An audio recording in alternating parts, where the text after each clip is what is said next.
சிவகாமியின் சபதம். பாகம் 1. பரஞ்சோதி யாத்திரை. அத்தியாயம் 46. புலிகேசியின் காதல். வறண்ட மலை பிரதேசங்களையும் அடர்ந்த வன பிரதேசங்களையும், நீர் வற்றி வெண்மணல் பரந்த நதிகளையும், கிளி கொஞ்சம் மாந்தோப்புகள் சூழ்ந்த அழகிய கிராமங்களையும் கடந்து வஜ்ரபாகுவும் பரஞ்சோதியும் இடைவிடாது பிரயாணம் செய்து கொண்டு போனார்கள். சில சமயம் வஜ்ரபாகு வீர ரசம் செறிந்த பாரத யுத்த கதைகளை பரஞ்சோதிக்கு கூறுவான். அர்ஜுனனுடைய வில் தொழில் திறன்களையும், அபிமன்யுவின் அசகாய சூரத்தனத்தையும், பீமனுடைய கதாயுதம் நிகழ்த்திய விந்தைகளையும் பற்றி வஜ்ரபாகு சொல்லும் பொழுதெல்லாம் பரஞ்சோதிக்கு ரோமாஞ்சனம் உண்டாகும். குருஷேத்திர போர்க்களத்தில் தானும் பாண்டவர்களின் கட்சியில் நின்று வீர போர் செய்வதாக எண்ணிக்கொள்வான். அவனை அறியாமலேயே அவனுடைய கைகள் வில்லை வளைத்து நாணேற்றும், பகைவர் மீது வேலை வீசும், வாளை சக்கராகாரமாய் சுழற்றும். இன்னும் சில சமயம் வஜ்ரபாகு ஆழ்ந்து யோசனை செய்ய தொடங்கி விடுவான். அப்போது பரஞ்சோதி கேட்கும் கேள்விகளுக்கு அவன் விடை சொல்ல மாட்டான்.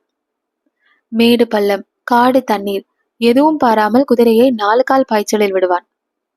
அவன் பின்னோடு பரஞ்சோதி குதிரையை செலுத்தி கொண்டு போவதே பெரும் பிரயத்தனமாயிருக்கும். இன்னும் சில சமயம் வஜ்ரபாகு வாதாபி சைனியத்தின் படையெடுப்பை பற்றியும் பல்லவ ராஜ்யத்திற்கு வந்திருக்கும் பேரபாயத்தை பற்றியும் பேசுவான். அப்போதெல்லாம் அவனுடைய துணியில் கவலை நிறைந்திருக்கும். அமைதி குடிக்கொண்ட அழகிய கிராமங்களின் ஓரமாக அவர்கள் போகும்போது, ஆஹா, இந்த கிராமங்களுக்கெல்லாம் இன்னும் கொஞ்ச நாளில் என்ன கதி நேரப்போகிறதோ தெரியவில்லையே என்று சொல்லுவான். நீண்ட கிளைகளை நாலாபுறமும் பரப்பிக்கொண்டு குளிர்ந்த நிழல் தந்து நின்ற விசாலமான ஆலமரங்களையும் பசுமையான தென்னந்தோப்புகளையும் பார்க்கும் போதெல்லாம் வஜ்ரபாகு பெருமூச்சு விடுவான். மறுபடியும் நாம் இந்த பக்கம் வரும்போது கண்குளிரும் இந்த பசுமையை காண்போமா என்பான். இந்த அதிசயமான கவலைக்கு காரணம் என்ன என்று பரஞ்சோதி வற்புறுத்தி கேட்டபோது வஜ்ரபாகு கூறினான். அப்பனே, நீ அந்த வாதாபி சைனியத்தின் பாசறையை முழுவதும் சுற்றி பார்க்கவில்லை. நான் பார்த்தேன். அந்த பிரம்மாண்டமான யானை படையையும் நினைத்து இந்த பசுமையான மாந்தோப்புகளையும் பார்த்தால் எனக்கு கண்ணில் ஜலம் வருகிறது. ஒரு நாளில் ஒரு யானை எவ்வளவு ஆகாரம் சாப்பிடும் தெரியுமா? தெரியாதையா? 6 மரக்கால் அரிசி, 9 தார் வாழைப்பழம், 25 தேங்காய், ஒரு ஆலமரத்தில் பாதி, இவ்வளவையும் சாப்பிட்ட பிறகும் யானையின் பசி அடங்காது. அம்மம்மா என்றான் பரஞ்சோதி. இவ்வளவுக்கும் மேலே யானை பாகனுக்கும் அதன் வயிற்றில் இடம் இருக்கும். ஆனால் யானைகள் சைவ விரதம் கொண்டவை, அதனால்தான் யானை பாகனை சாப்பிடுவதில்லை. பரஞ்சோதி சிரித்துவிட்டு, வாதாபி படையில் அப்படி எத்தனை யானைகள் இருக்கின்றன என்று கேட்டான். 15,000 யானைகள் அப்பனே, 15,000. இவ்வளவு யானைகளும் ஒரே ஒரு தடவை காஞ்சி நகர் வரையில் வந்துவிட்டு திரும்பினால் போதும். அவை வந்து போன வழியே பசுமை என்பதே இல்லாமல் பாலைவனமாய் போய்விடும். ஐயா, காஞ்சி நகரம் வரையில் வாதாபி சைனியம் வந்துவிடும் என்று அடிக்கடி சொல்கிறீர்களே, ஏன்? 15,000 யானைகளையும் 5 லட்சம் காலாட்படைகளையும் யாரால் தடுத்து நிறுத்த முடியும் தம்பி? கடவுளே பார்த்து நிறுத்தினால்தான் நிறுத்தியது. காஞ்சி கோட்டையை ஏன் அவ்வளவு பத்திரப்படுத்தினார்கள் என்பது எனக்கு இப்போதுதான் தெரிகிறது என்று பரஞ்சோதி சொன்னதை கேட்டு வஜ்ரபாகு ஏளன குரலில் சிரித்தான். ஏன் சிரிக்கிறீர்கள் ஐயா என்று பரஞ்சோதி கேட்டான். காஞ்சி கோட்டையை ரொம்பவும் பத்திரப்படுத்தி இருப்பதாகத்தான் ஒரு காலத்தில் நான் கூட நினைத்தேன். ஆனால் அந்த எண்ணம் எவ்வளவு தவறு என்று இப்போது தெரிகிறது. ஏன், கோட்டைக்கு பத்திரம் போதாதா என்று பரஞ்சோதி கேட்டான். ரகசிய சுரங்க வழியாக தன்னை நாகநந்தி வெளியேற்றியது அவன் ஞாபகத்திற்கு வந்தது. வாதாபி யானைகள் சாராயத்தை குடித்துவிட்டு வந்து காஞ்சி கோட்டையின் கதவுகளை மோதும் போது கோட்டை கதவுகள் எப்படி நொறுங்கி சின்னாபின்னமாக போகின்றன என்பதை நினைத்தால் சிரிப்புதான் வருகிறது என்றான் வஜ்ரபாகு. என்ன விந்தை இது? யானைகள் சாராயம் குடிக்குமா என்ன? யானைகளை மாமிச பட்சிணிகளாக செய்ய முடியவில்லை, ஆனால் மதுபானம் செய்ய பழக்கியிருக்கிறார்கள்.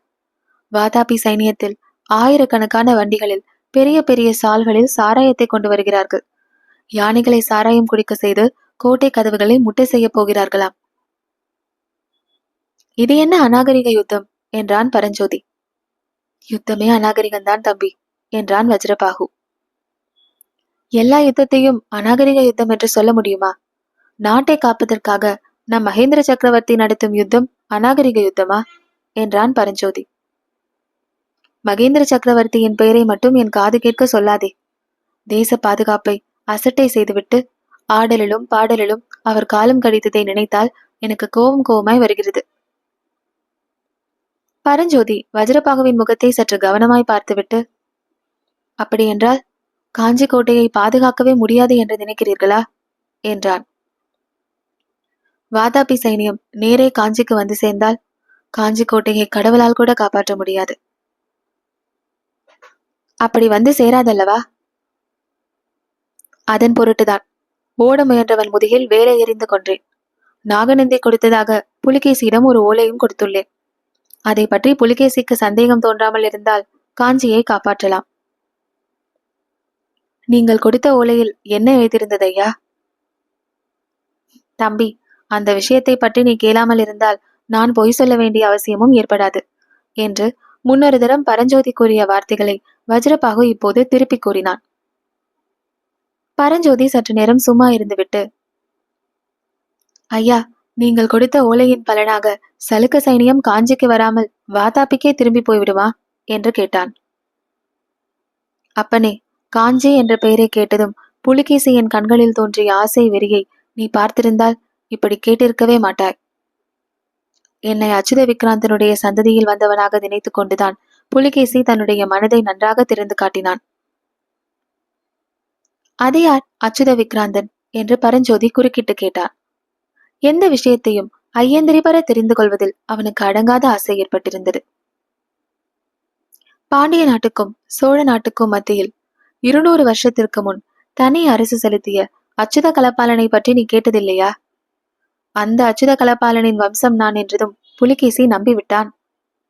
நீ காஞ்சி நகர் பார்த்திருக்கிறாயா என்று கேட்டான். பார்த்திருக்கிறேன் என்றேன். காஞ்சி நகரின் காட்சிகளை விவரமாக வர்ணிக்கும்படி சொன்னான். நான் அவ்விதமே காஞ்சியை வர்ணித்த போது புலிகேசியின் முகத்தில் தோன்றிய பரபரப்பை பார்க்க வேண்டுமே. எலியை பார்த்த பூனையின் கண்களில் தோன்றும் ஆசை வெறி புலிகேசியின் கண்களிலும் அப்போது தோன்றியது. ராவணன் சீதையை பார்த்து என்ன சொன்னான் தெரியுமா? என்னிடம் நீ ஆசை கொள்கிறாயா, அல்லது உன்னை காலை போஜனத்துக்கு பலகாரமாக செய்து சாப்பிட்டு விரட்டுமா என்று கேட்டானாம். அதை போல புலிகேசி காஞ்சி நகரை கட்டியால் ஆசைப்பட்டாலும் படுவான், அல்லது அதை அக்கினிக்கு இரையாக்க விரும்பினாலும் விரும்புவான். புலிகேசியின் காதல் விபத்திலிருந்து காஞ்சிமாதேவியை கடவுள்தான் காப்பாற்ற வேண்டும் என்று வஜ்ரபாகு கூறிவிட்டு நெடிய மௌனத்தில் ஆழ்ந்தான்.